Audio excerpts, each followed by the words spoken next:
2022 Skate America, the women's competition outcome. I am still processing what happened in the women's short program at Skate America. The USFSA really decided that they were going to play politic to the max. First, they buried poor Hyen Lee, who had her first clean skate all season. Putting Isabella Vito, the anointed U.S. Women's Champion, ahead of Hyen Lee is one thing, but also Ember Glenn, come now, U.S. Please do everything in moderation. It's like you guys got together and said, we don't know what might happen in the long program, so let's get the job done in the short program. Suddenly, the judges now want to call skaters on wrong skating edge. Oh, please. Now, while the high end situation was problematic, the real disrespect of the short program was to current world champion and Olympic bronze medalist Kaori Sakamoto. You guys literally had Kaori in front of Isabel Lavito by less than half a point. To be exact, by 0.42 was she ahead. To put this into perspective, we literally had Eteri girls miss completely their triple combination, fall on jumps, messed up spins, and the judges still found it in them to bless them with high PCS based on their previous performance. And yet you had Paul Cowrie double the triple toe and her triple flip, triple toe combination, and the judges now decided they wanted to bring down the hammer? Oh, spare me.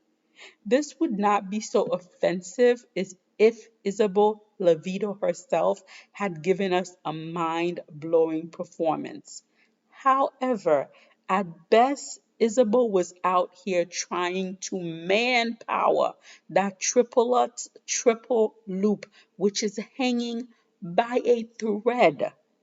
Like I have said before, aesthetically speaking, Isabel is my favorite type of skater. However, given her speed, jump technique, and program, she should not be ahead of a clean high-end Lee, and she definitely should not be behind Kaori Sakamoto by 0.42. The short program was also very difficult for several other skaters. Yoon Jung Park had the most graceful fall in the short program, while poor Unsun Yoon went from a season high to a small meltdown. Everything that could go wrong went wrong for Unsu in the short program. Then we also had Rino Matsuki. She also had a very tough short program. For some reason, she had a freak fall, and that freak fall just took her out of her rhythm and timing, and the rest of the program got away from her. In the end, Reno pulled out of the competition due to health issue. And as always, I am always happy when athletes decide to put their health before anything else. So I hope, Reno gets to rest, gets to recuperate, and when we see her again, she'll be a lot stronger. The ladies' short program was not all bad. There were some real highlights. The first being the best performance by Gracie Gold that we have seen in a long time. When Gracie landed her triple, it was the most beautiful thing to behold. We also had the most delightful and enjoyable program from Ekaterina Karakova giving us her version of Mr. Presley. Ekaterina is just shining with the love of figure skating, and I'm so happy to see it. And finally, we had Miss Amber Glenn owning her skating and having the most powerful, aggressive skate of her career. This short program and that cat suit both fit Amber like a glove. This is the start of the season that she desperately needed. The free program was something of a mixed bag. Some of the skaters stepped up to the occasions, others not so much. The podium from the short to the free remained the same. So we had Kaori Sakamoto gold, Isabel Levito silver, and Ember Glenn bronze.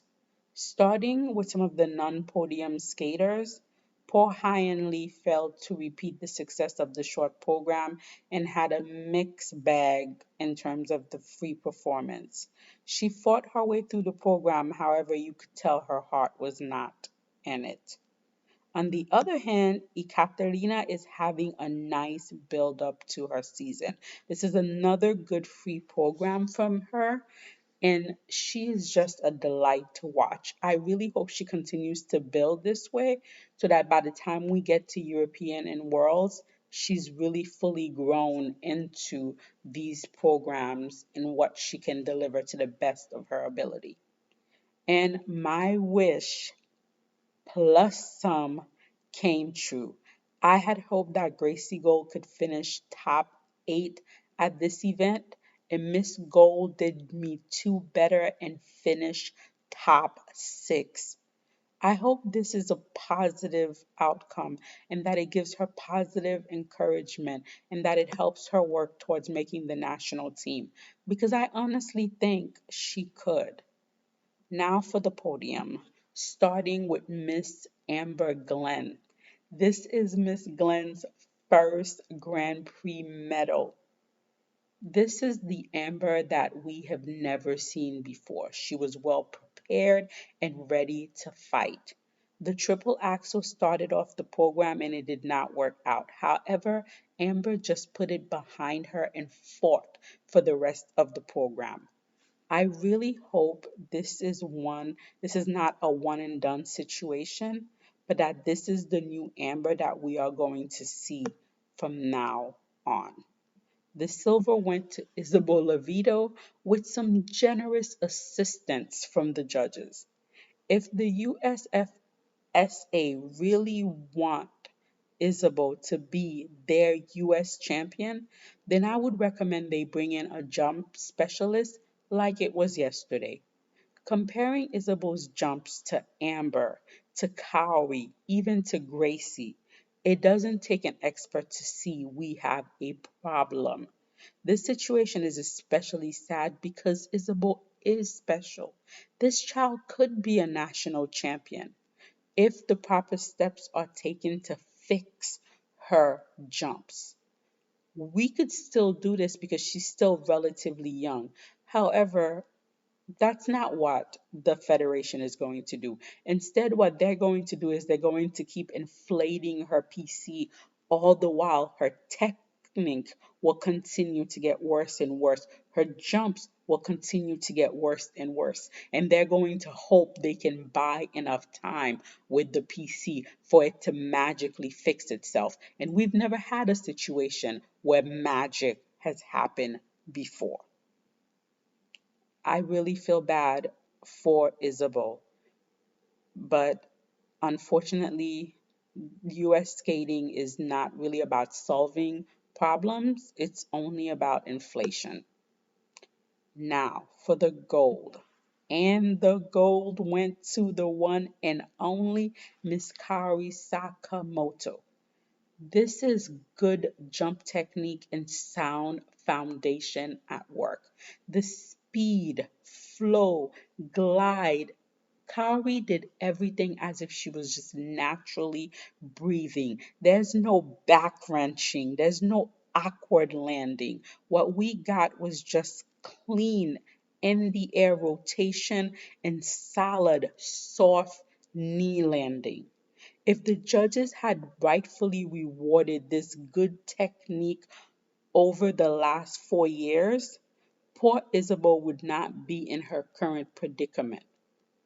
However, the ISU decided to promote shitty, shitty jump technique that damage, injure, and permanently scar children And from that technique, with these young skaters saw as being successful, they modeled their skating. And therefore, we now have this generation of Isabel jumping a technique that is going to lead to them having back and hip injury in very, very short career. What we should have had is a generation that jumped like the Cowries of the world. Unfortunately, it is what it is. However, for Kaori, the free is still growing. It's still trying to find its rhythm. But when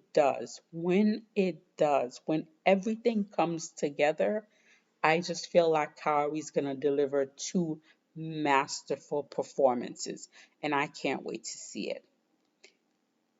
Everything counting in the women's event, I would say we had both some good and some bad surprises. But what I will say to you guys is I'm really enjoying this season. I think there is just the right amount of drama and good skating. I feel like there's a lightness, an openness. There used to be, when I used to watch skating, I used to be so sad and then so angry and then so resentful. There was just a lot of negative emotions going on with skating. And these emotions I feel are now gone. Yes, the US is still cheating, but it's still within a reasonable expected range. So I'm really enjoying this season so far. What about you guys? What do you guys think of the season so far? And what did you think of the women's event? Let me know in the comments below.